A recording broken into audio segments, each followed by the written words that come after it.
Hey sisters, can you hear me? Am I live?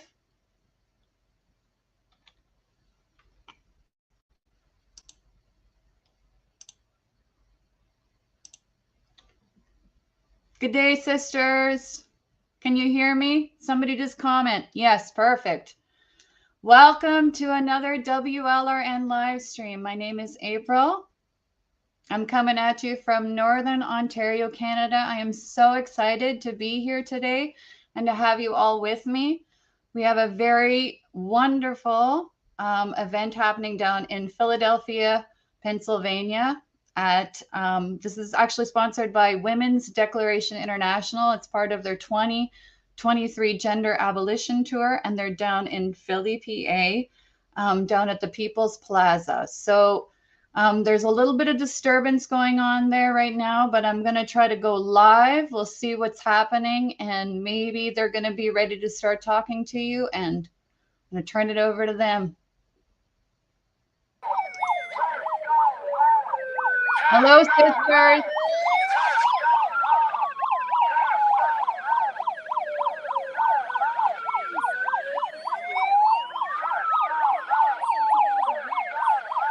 I can't hear you, Jessica.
Sorry about that, sisters. We're working on it. There's some technical difficulties. I'm just trying to get in touch with them on the ground. Sorry about that. Seems like there's just too much interference from the TRAs, unfortunately. So just wait a second while we try to sort this out. Hang with us.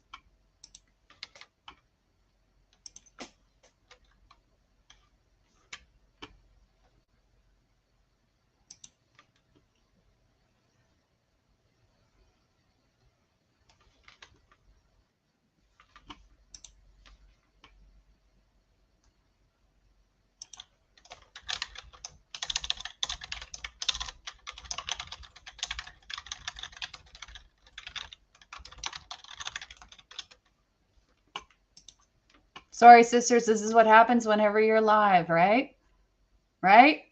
Shout out to my WLRN sisters, my Cause Bar sisters, that's Canadian Women's Sex-Based Rights, and to the WDI women all over the world.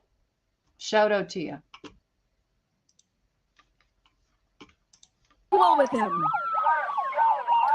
I don't think I actually have words to describe how angry I felt listening to this panel of young women talk about being forced to compete against men.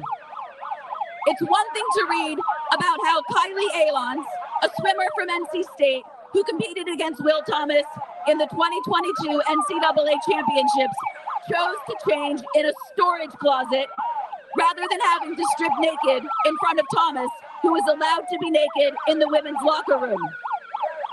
It's another thing entirely to hear her tell the story in person.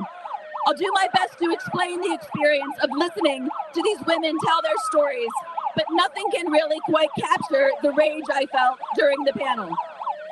The panel was called Psychological War on Women, and that's exactly what this is. Many of us learned about, quote, Leah Thomas competing on the women's swimming team at UPenn in the fall of 2021. Paula learned about it much earlier than that. I don't remember exactly when she said she learned about this, but I think it was in the beginning of the 2020-2021 school year. She and the other members of the women's swimming team were taken into a room and told that Will Thomas was becoming Leah and would be joining the women's team. They were not asked for their opinions about this. Present in the room that day was a counselor. All the women were told that if they had any issues with this development, they needed to talk to the counselor. That if they were struggling with the idea of a, quote, transgender woman being on the team, it was their mental health problem to work out. Also present in the room on that day was a representative of the school's, quote, LGBT center, who talked a lot about the importance of inclusion and whatnot. They were told not to talk about it. If anyone talked about this, they would be kicked off the team. The gaslighting had begun. What these young women were not told during the meeting was that Thomas would be changing in the locker room with them. But by 2021, he was changing with them in the women's locker room. No one was told, no one was warned, no one gave consent. They were all just expected to accept his voyeurism and his indecent exposure without complaint. After they spoke, it was time for Q&A. I told everyone about a letter that WDI USA and Keep Prison Single Sex had sent to UPenn administrators and the district attorney of Philadelphia, demanding that Thomas be punished, either civilly or criminally. We did not get a response to that letter, nor had we expected to. That's just the way things work these days. Women who complain are ignored at best and punished at worst. But I wondered, and I asked Paula, whether there was ever even a hint that someone in the school might take action against him. She said no, and that's when the tears welled up. She said that she hadn't talked much about the personal toll that all of this had taken on her, but that these women had practice twice a day throughout the entire season, and that twice every day they had to be present with him in the locker room naked while he was also naked. These 20 and 21-year-old women simply had no say in the matter. She said that she had nightly nightmares about what might happen throughout the entire season, and that sometimes she still has them. She said she was so confused by the entire ordeal that it didn't even register until much later that what she had been subjected to was a form of sexual harassment. Riley was sitting next to her on the panel with tears running down her face. The rage I felt while she spoke knows no bounds, and I think everyone in the room that day felt the same way. I am so angry at what UPenn, the Democrats in power, and the cultural left are doing to young women today. When Paula testified before the U.S. House the other day, she was asked what she thought of the argument, which had been put forth by Democratic House Representative Steve Cohen, that her situation could have been resolved if there had been some barriers up in the women's showers. And Paula said this: I think that by Representative Cohen admitting that we need barriers acknowledges that there are biological differences between men and women, and by acknowledging that we need to have private spaces that are separate from each other, why can't we just use the locker rooms that we've always used, the men's and the women's? If you're acknowledging that we need protection and privacy from these men, then you're acknowledging that the locker rooms that we've always used are the correct ones. She was, of course, absolutely right. The only reason Representative Cohen mentioned the idea of barriers being put up in the women's locker room was because he knows that Will Thomas is a man. The truth is, everyone knows that no men are women, including the Democrats in power. To my alma mater, the University of Pennsylvania, I say this: I'm sure you're all experiencing a bit of a communications crisis at the moment because Paula Scanlon blew the lid off your gaslighting, your manipulations, your outright abuse of her and her teammates. But here's what you need to know. There is no amount of spinning this situation that will allow you to put the genie back in the bottle. What you did to your own team members was abuse. What you did to hundreds of female student athletes when you allowed him to compete on the women's team during the NCAA championships was abuse. We will never let you get away with it. And to all the women gathered here today or watching the live stream or the recording, I say this: never stop fighting. never stop talking. And as my friend Leah Keith often says, never surrender. Thank you so much. Thank you so much, Kara. And I'd like to thank WLRN for broadcasting today's event. My name again, of course, is Jessica Gonzalez. We had some technical difficulties at the start. Today, we're here at Independence Mall, the site of the Liberty Bell, to celebrate women's free speech. This event is part of Women's Declaration International USA's Gender Abolition Tour. I am joined by members of WDI, Women's Liberation Front, or WOLF, and of course, the group I founded, Turf Collective. The site of today's demonstration is specifically People's Plaza. This location is marked by a stone etched with the First Amendment, a very appropriate location for free discussion. We just heard from Kara Dansky, who everybody knows. Kara Dansky is the president of Women's Declaration International USA, a former board member of Women's Liberation Front, and of course, as you heard, a graduate of the University of Pennsylvania Law School. Next, we'll hear from Maureen. Maureen is from Toronto, Canada. She's a member of WDI Canada and of Cause Bar. She's been speaking out about women's sex-based rights since 2016, when Canada introduced Bill C-16.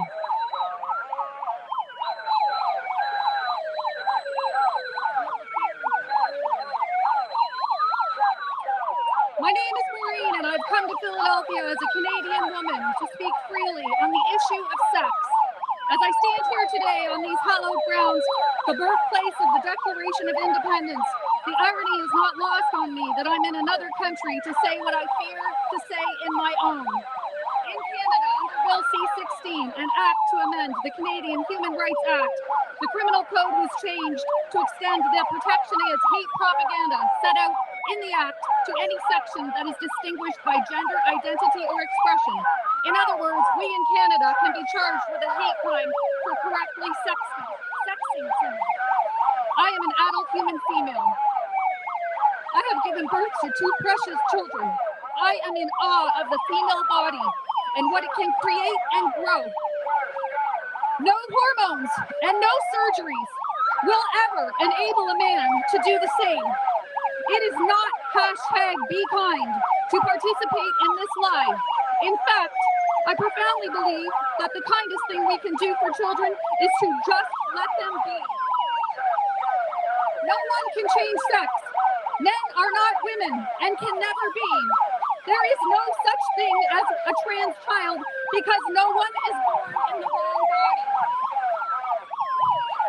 I say this truth because I care about the children who are given harmful drugs and irreversible surgeries. Society must protect them, and all countries must adopt the approach of Finland, Norway, Sweden, and the UK, who know that watchful waiting results in 2/3 of kids desisting and determining that they're just lesbian, gay, or bisexual. Let's let kids present as they want. Feminine boys and masculine girls are fine. Stereotypical behavior should never be interpreted as meaning born in the wrong body. I hate no one. This is not about hate. Rather, this is about love. Love of oneself, who we are, as well as for the kids that we bring into this world. Let's love them enough to go through the discomfort of puberty as we all did. Children cannot consent. I hope to be able to say these very same truthful words in Canada without fear of legal repercussions one day very soon. In order to do that, we must elect representatives who honor and value the fundamental right and necessity of free speech, just as the men who wrote this profound document did 247 years ago. Wake up, Canada! The truth is not hate speech.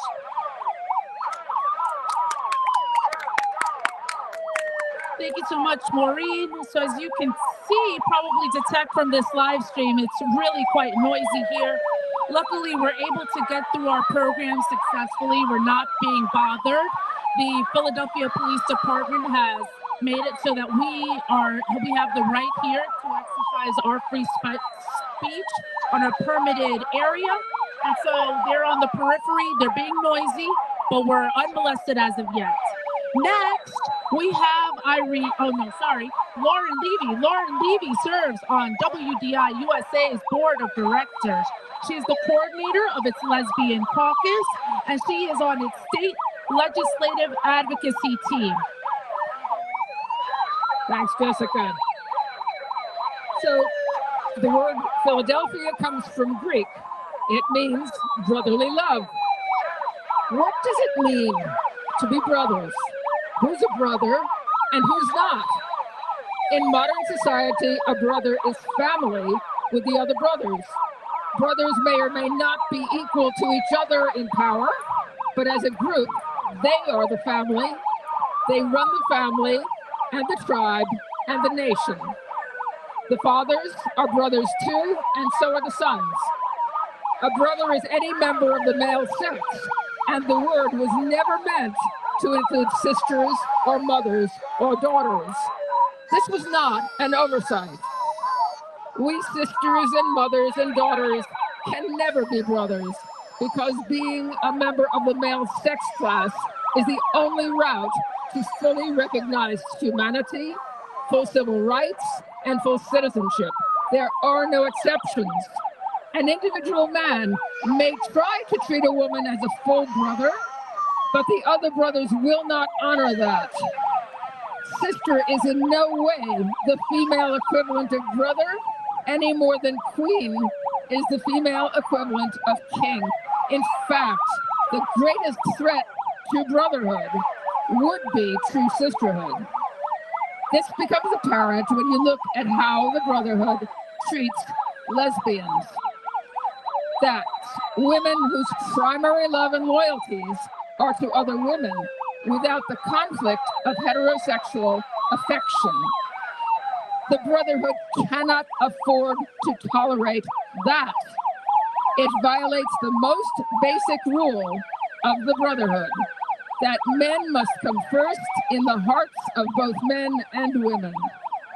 A related rule is that lesbians are to be despised, beaten, killed, lied to, publicly and privately humiliated, surgically and chemically mutilated, and terrorized.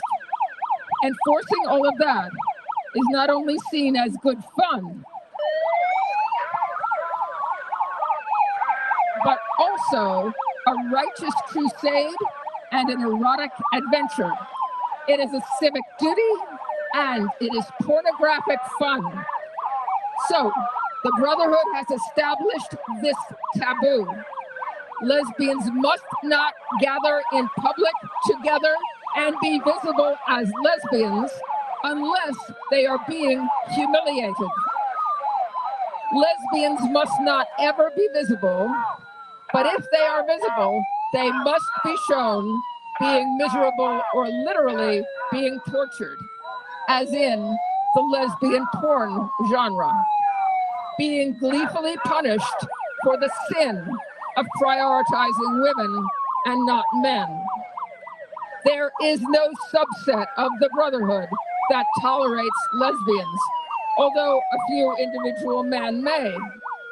The right lumps us in with the so-called LGBTQ that they correctly see as coming for their children.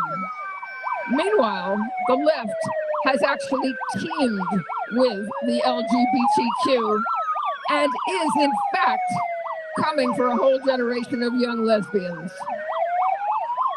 To be clear, they are coming for all children and all women, but lesbians of all ages are on the front line, the first and most important group to be targeted for the extinction of our kind. Any group of women gathered in public without men, making it clear that they are primarily bonded with each other, even if only for an hour, must not be permitted. From the viewpoint of the brothers, that sisterhood is functionally a lesbian sisterhood. The sisters can try to hide the actual lesbians, or mute their voices, or make sure all the sisters have long hair. But if they gather as sisters in public, they will still be prime targets. the brothers on the right will beg to protect the sisters from the brothers on the left, in return for stealing the sisters' words, visibility, loyalty, agency, autonomy, and especially dignity. Meanwhile, the brothers on the left send their masked men dressed in black to attack the sisters, acting like fascists while disguised as anti-fascists, or else acting in men's interests while disguised as women. I am so proud of my sisters here today, whether lesbian or not. Our bond is unbreakable. Our cause is just, and together we are winning. Thank you. Thank you so much, Lauren. I think they're wearing down a little bit. We're seeing them quieting down. They're relying on their sirens. It's hot out here. So next we will have Dr. Liz Fedak, applied mathematician and Women's Liberation Front Board oh no, I jumped ahead. I'm so sorry. Next we're going to have Irene. Irene is our next speaker. She works in state government and has a degree in public policy. Her work with WDI includes researching men and women's prison and organizing and participating in nonviolent direct action events throughout the country. Good afternoon. Earlier this month, we celebrated the anniversary of our official independence as a country, where in this very hall in front of us, the Declaration of Independence and later the U.S. Constitution was signed, forming the bedrock of all the freedoms we continue to cherish hundreds of years later. Of course, enslaved Africans would not have anything resembling freedom for another 90 years after we declare our independence, and many marginalized groups continue to fight for equality in voting rights, fair juries, against excessive bail, and other promises made by our Constitution. The very first freedom we are promised, though, is freedom of speech. Without this right, we can't fight for any of the others. Until recently, it was a generally understood norm in American society that no matter how vehemently we may disagree with each other, your right to speak freely was just as valid as mine. Recently, though, a certain group, the so-called trans community, became untouchable. Questioning the premises of gender ideology can cause you to lose your job, your friends, your reputation, and any platform or influence you used to have. On this issue, the quality of one's arguments doesn't even matter, because any questioning of the premises of this ideology leads to shutting down all discussion and debate. Or rather, any conversation on this topic involves warping language beyond recognition, and if woman can just as easily mean man, there can be no hope of a real conversation. If you can lie about something as obvious as your own sex, you can lie about anything. Most insidiously, this insistence on no questions is twisted with language of actual social justice movements. When trans rights activists merge false identities with real ones using phrases like Black Trans Lives Matter, valid questions about gender identity are decried as violence, making a mockery of the actual violence that has so often resulted when Black Americans have insisted on all these same freedoms. These movements have nothing to do with each other. So-called trans rights is no movement built on kindness or equality. It's a men's rights movement that prioritizes men's fetishes over women's safety. When they tell women to be kind, the subtext is be kind or else. And because our learned empathy gets weaponized against us, women have more to fear from this threat. As the Handmaid's Tale author Margaret Atwood has said, men are afraid that women will laugh at them. Women are afraid that men will kill them. So what are these dangerous questions we're asking? Why are women's sex-based rights hateful? Why are so many girls and young women trying to escape objectification and sex role stereotypes by identifying as trans? Why is changing your body seen as the answer to sex role stereotypes? In every case, the answer is contained in the question. Allowing us to speak freely and allowing everyone to develop rational responses to these questions on their own would quickly reveal that there's no there there. There are no good answers to any of these questions because this whole ideology is nonsense, and using more words to say nothing doesn't make it make sense. There is no institution powerful enough and no threat violent enough to shut us up. We will never stop speaking, and if our calm, rational speech is met with violence, that just proves the necessity of our questions. Thank you so much, Irene. Using more words to say nothing doesn't make it make sense. Next, we will hear from Margot. Margot O'Hiernan is a writer and a Wolf member.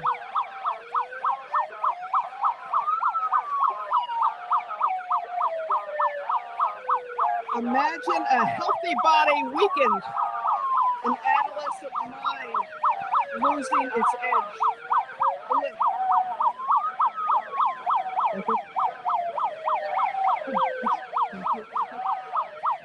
Illicit drugs, you might ask?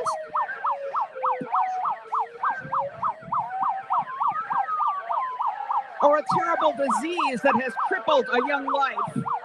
There's yet another discomforting possibility, that of a child captured by the gender cult, a cult that brainwashes children into believing that they were born in the wrong body, then poisons them with pharmaceuticals that they are told will change their sex.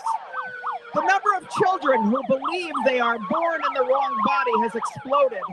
Dr. Lisa Littman believes in a social contagion theory to explain the 4,000% increase in such children over the past 5 years.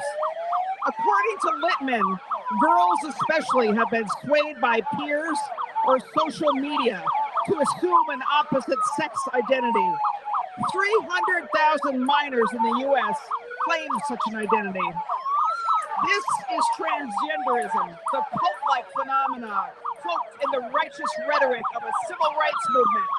It promotes the fallacy of sex change, an absurd belief glamorized by politicians and actors, sports icons and celebrities who are the newfangled revivalists and preachers. Their bombastic jargon is empty and unscientific as it is large.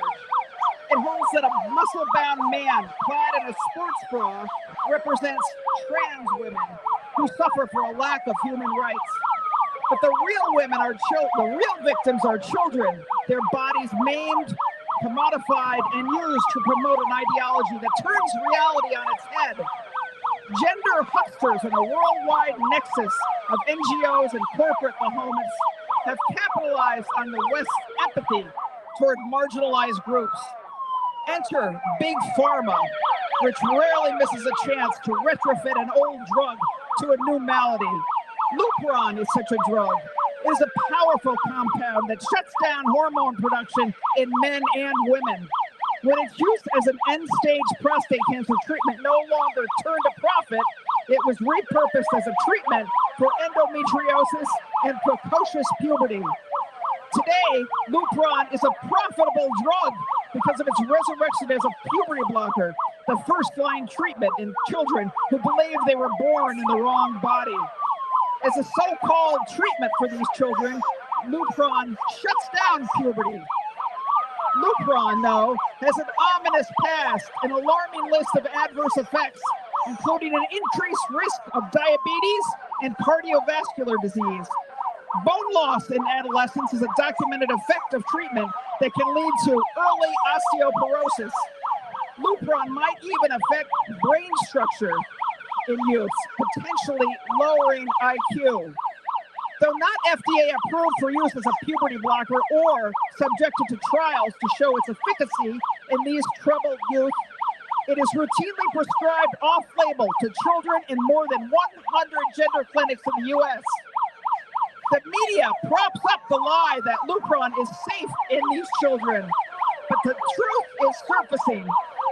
In her book, Time to Think, BBC journalist Hannah Barnes exposes the corruption of London's infamous Tavistock Clinic and how blockers and hormones were freely given to children with autism and anxiety.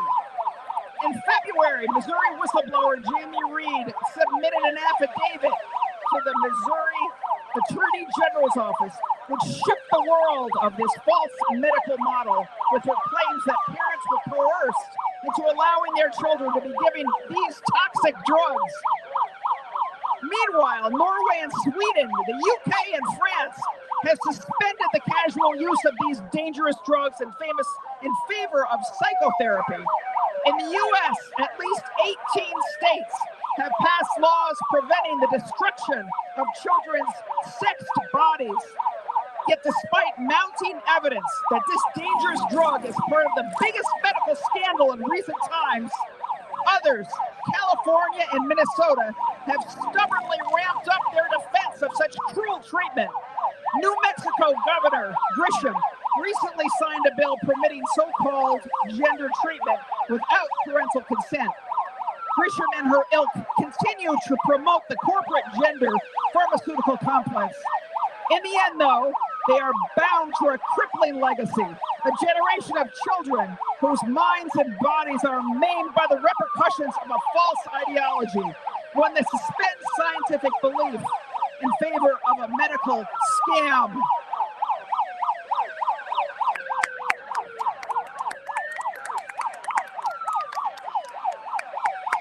Thank you so much, Margot, for that brilliant education on DuPont and, of course, its deleterious effects on children.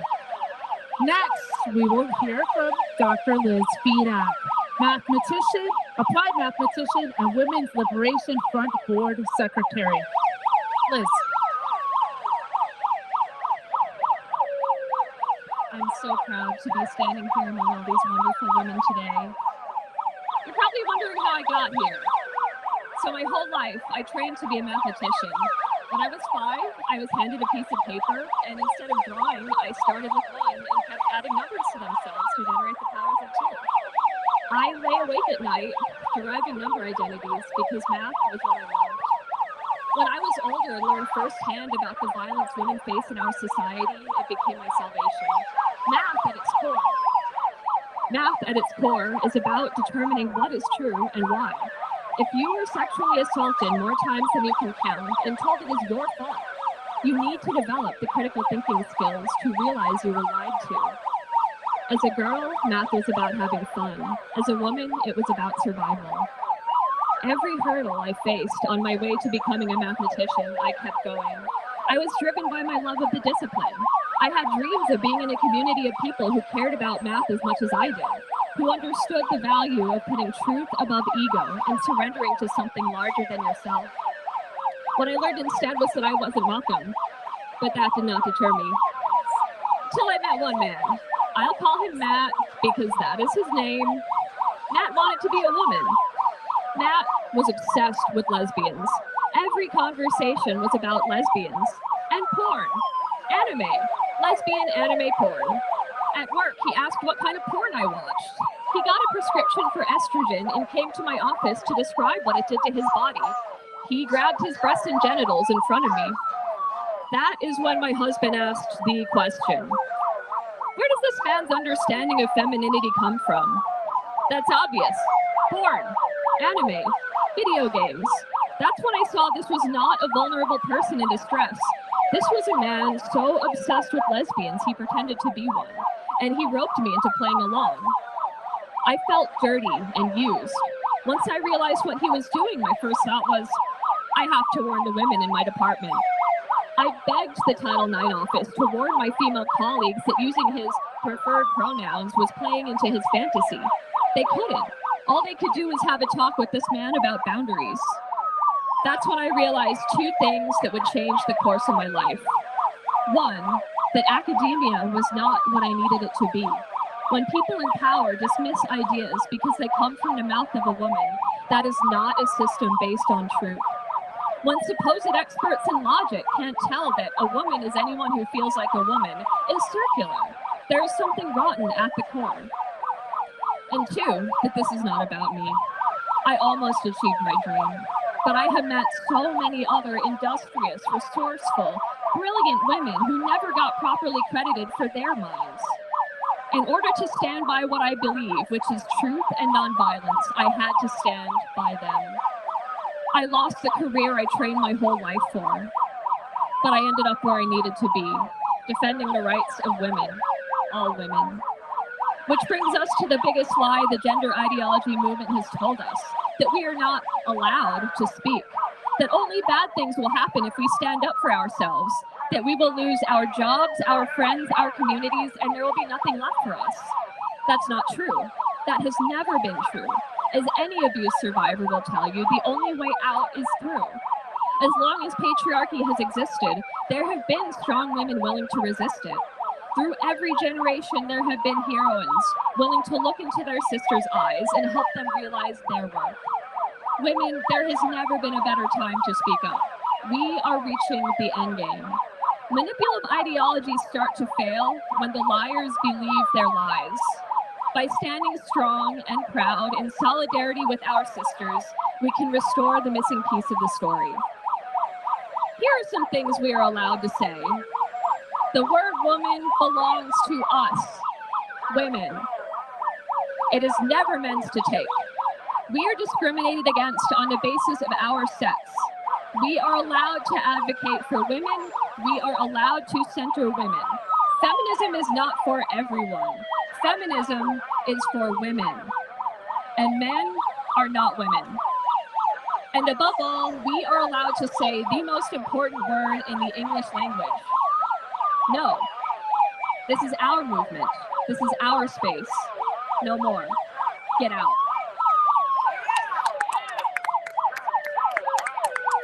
Thank you so much, Liz, for those powerful remarks.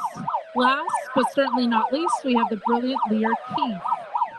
Lear Keith is the author of 7 books and the founder of WOLF, the Women's Liberation Front. Today, she has rewritten the Declaration of Independence for us.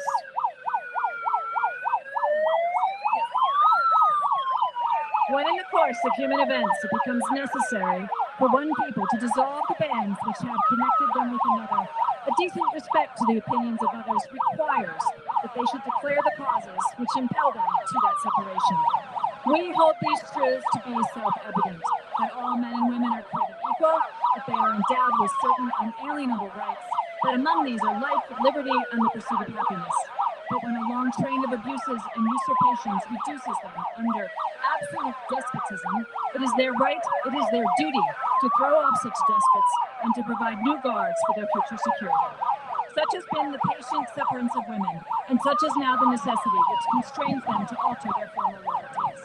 The history of the present rule of Neault is a history of repeated injuries and usurpations, all having in direct object the establishment of an absolute tyranny over women.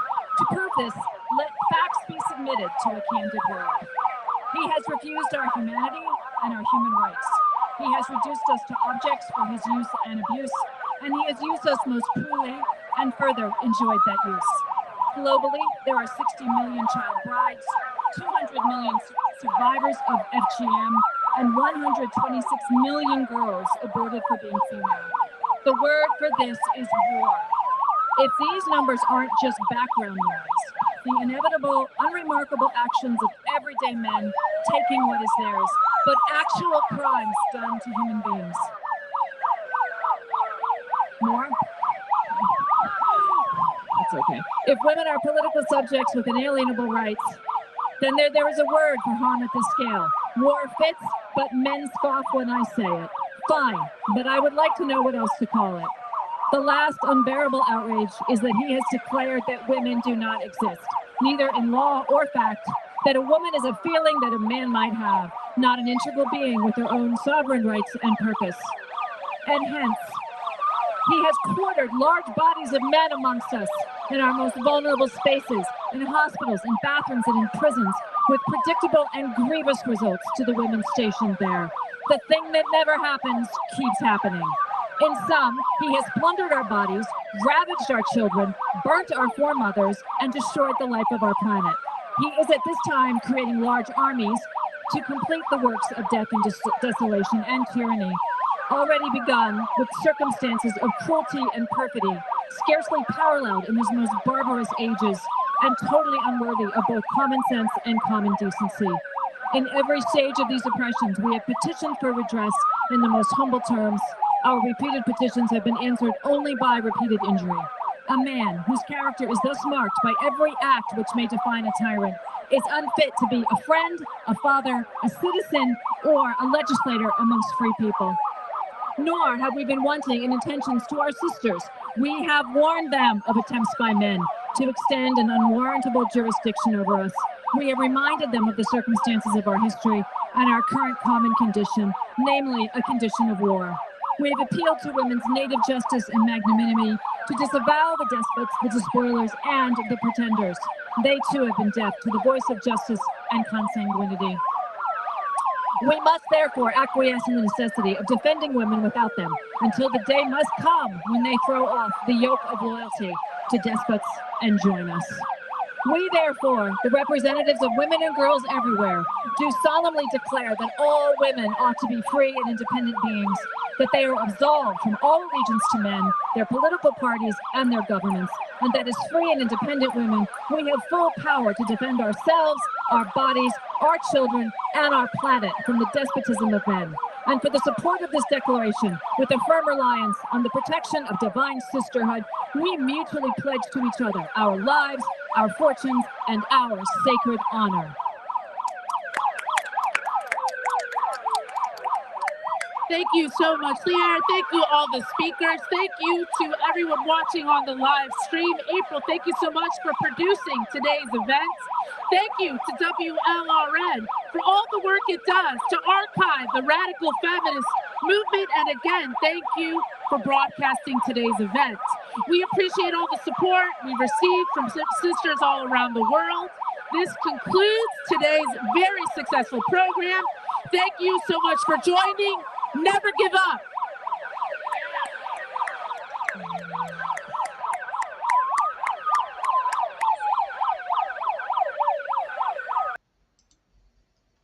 Well, sisters, I think that's it. That was so great. Thank you so much for joining. I'm so sorry about the technical difficulties right at the beginning. You know, these things happen whenever you're going live and you're going somewhere out in the field. But thank you so much. I want to say a big shout out to WDI for doing these things. And thank you for letting WLRN, giving us the opportunity to live stream them to all of our channels. I also want to do a big shout out to my WLRN sisters. I've been with the team now for 5 years, going on 6. So Jenna, Thistle, all of you, I love you so much. And also to my CAUSEBAR sisters. That is Canadian Women's Sex-Based Rights. So if anybody's been watching from Canada, we had a woman from Canada actually talking today. Her name was Maureen. She's also a member of CAUSEBAR. So if you haven't reached out to CAUSEBAR yet, please do. It's just CAWSBAR.ca. Check us out. So I also want to say thank you to all of the speakers. You are absolutely courageous. So wonderful. And you spoke from the heart, which was so great. So Kara, Maureen, Lauren, Irene, Margot, Lier. I mean, you women were absolutely wonderful. You talked about inclusion, Bill C-16, lesbianism. By the way, lesbians were the ones who made me aware of this issue like 13 years ago. So I owe so much to my lesbian sisters. Thank you so much. And thank you for joining the live stream. If you feel like it, donate to WLRN, reach out to WDI, you know, reach out to CAUSEBAR. So reach out, sisters. Stay safe.